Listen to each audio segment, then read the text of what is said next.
দুর্গাপুজো এটা শুধুমাত্র একটা পুজো নয়, বাঙালির সবথেকে বড় উৎসব।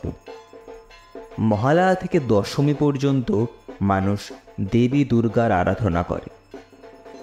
উৎসবের সাথে সাথে এই পুজোর এক পুরাণের কাহিনীও রয়েছে, যা আমরা প্রায় সবাই জানি। মহিষ রাক্ষসকে বধ করতে দেবী দুর্গার আগমন হয়। তিনি অসুরকে বধ করেন ও বিশ্বকে রক্ষা করেন। তাই তিনি প্রতি বছর আশ্বিনের বাংলা মাসে মর্তে নেমে আসেন। এই পুজো কলকাতাতে সবচেয়ে বেশি বড় করে অনুষ্ঠিত হয়। তবে কলকাতাতে প্রথম দুর্গাপুজো কে করেছিল, শুরু কিভাবে হয় এই পুজোর, তার ইতিহাস অনেকেরই অজানা। চলুন যাওয়া যাক সেই ইতিহাসের পাতায়। কথিত আছে এই দুর্গাপূজা পূর্বে মালদহ বা দিনাজপুরের জমিদার বাড়িতে পুজো হতো, তবে তার কোনো সঠিক প্রমাণ বা কোনো তথ্য পাওয়া যায় না। ইতিহাসের পাতায় লেখা প্রথম দুর্গাপুজোটি ছিল মহারাজা কৃষ্ণচন্দ্রের পূর্বপুরুষ ভবানন্দের তত্ত্বাবধানে 1606 সালে নদিয়াতে। পরবর্তীতে মহারাজা কৃষ্ণচন্দ্রের আমলে দুর্গাপুজো উদযাপন বৃহত্তর রূপ ধারণ করে। তার পূর্বপুরুষ রুদ্র রায়ের নির্মিত ভবনে এই দুর্গাপুজো অনুষ্ঠিত হয়। কলকাতায় প্রাচীনতম পুজো হল বরিশার সাবর্ণ চৌধুরীর পারিবারিক পূজা, যা 1610 সালে শুরু হয়েছিল এবং আজও খুব বড় করে সেই পুজো হয়। বর্তমানে এই পরিবারের 7টি শরিকের বাড়িতে 7টি দুর্গাপুজো হয়। পরবর্তীকালে তাদের ব্যবসায়িক বন্ধুদের মধ্যেও এই দুর্গাপুজোর প্রচলন হয়ে ওঠে। শোভাবাজারের রাজা নবকৃষ্ণদেব প্রথম পারিবারিক পুজো প্রতিষ্ঠা করেছিলেন। তিনি এই বিশ্বাসে এই পুজো শুরু করেছিলেন যে এই পুজো করলে তিনি তার ব্যবসায়িক স্বার্থকে আরও এগিয়ে নিয়ে যেতে পারবে।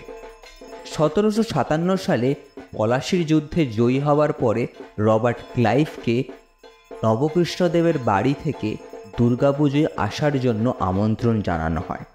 তিনি সেই আমন্ত্রণ গ্রহণ করেন এবং শোভাবাজার রাজবাড়িতে আসেন। তাই আজও শোভাবাজার রাজবাড়ির দুর্গাপুজোকে কোম্পানি পুজো বলা হয়।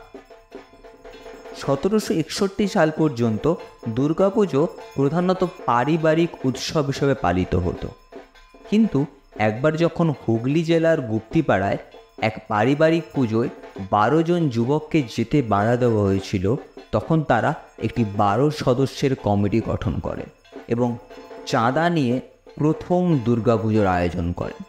তাই এই ধরনের পুজোকে বলা হয় বারোয়ারি পুজো। যদি আমরা বারোয়ারি কথাটার ইতিহাস খুঁজতে যাই, তাহলে আমরা পাবো 12 ইয়ারি। 12 মানে আমাদের ইংলিশে 12 বা 12, আর ইয়ার মানে হিন্দিতে বন্ধু। সেই 12 জন বন্ধুকে নিয়ে যে পুজো শুরু হয়েছিল তাকেই বলা হয় 12 ইয়ারি পুজো। তবে এই পুজোর কোনো নথিভুক্ত প্রমাণ পাওয়া যায়নি। কেউ বলে 1761 সাল, আবার কেউ বলে 1790 সাল। পরবর্তীকালে যখন 1911 সালে কলকাতায় ভারতীয় জাতীয় কংগ্রেসের সভা অনুষ্ঠিত হয়, তখন কলকাতার বলরাম বোস ঘাট রোডে দেশের স্বাধীনতা সংগ্রামীরা একটি দুর্গাপুজোর আয়োজন করে। সেই পুজোয় বারোয়ারি শব্দের পরিবর্তে প্রথম সর্বজনীন শব্দটি ব্যবহার করা হয়। সেই থেকে শুরু হয় এই সর্বজনীন পুজো। এরপর ধীরে ধীরে বাড়তে থাকে এই সর্বজনীন দুর্গোৎসব উদযাপন।